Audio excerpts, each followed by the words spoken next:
Ils se sont réunis en urgence ce mardi à Bruxelles et en ligne. À l'ordre du jour pour les 27 ministres des Affaires étrangères de l'Union européenne, la situation au Proche-Orient entre Israël et le Hamas. Le chef de la diplomatie européenne, Josep Borrell, a appelé les parties à un arrêt des hostilités. La priorité est la cessation immédiate de toute violence et la mise en œuvre d'un cessez-le-feu. L'objectif est de protéger les civils et d'apporter une aide humanitaire à Gaza. Parmi les représentants des États membres, l'adhésion est massive, mais pas unanime. Un partenaire européen n'a pas donné sa voix en faveur d'une trêve entre Israël et le Hamas. La Hongrie, l'un des plus proches alliés de l'État hébreu sur le continent.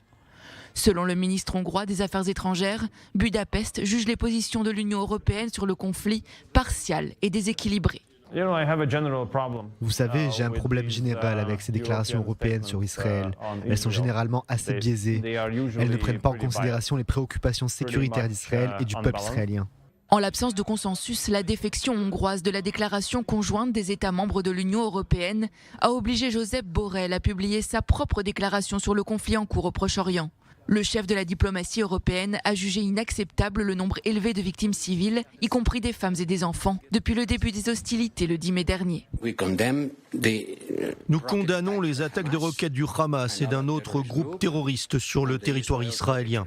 Et nous soutenons entièrement le droit d'Israël à se défendre, mais nous considérons que cela doit être accompli de façon proportionnée et en respectant les lois humanitaires internationales.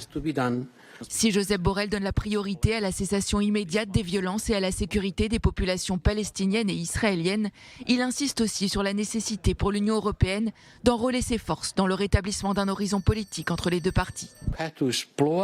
Nous devons chercher un moyen de nous réengager. Comment pouvons-nous, dans un climat de confiance, améliorer les conditions de vie de la population? Et comment pouvons-nous ouvrir la voie à un possible renouvellement du processus de paix?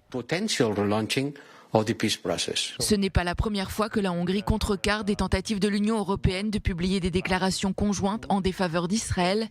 Au cours de cette conférence, les ministres européens des Affaires étrangères ont accepté d'augmenter l'aide humanitaire à Gaza. L'Allemagne, elle, s'est engagée à fournir aux Palestiniens de la bande de Gaza 40 millions d'euros d'aide humanitaire. Angela Merkel s'est par ailleurs entretenue avec le roi Abdallah de Jordanie.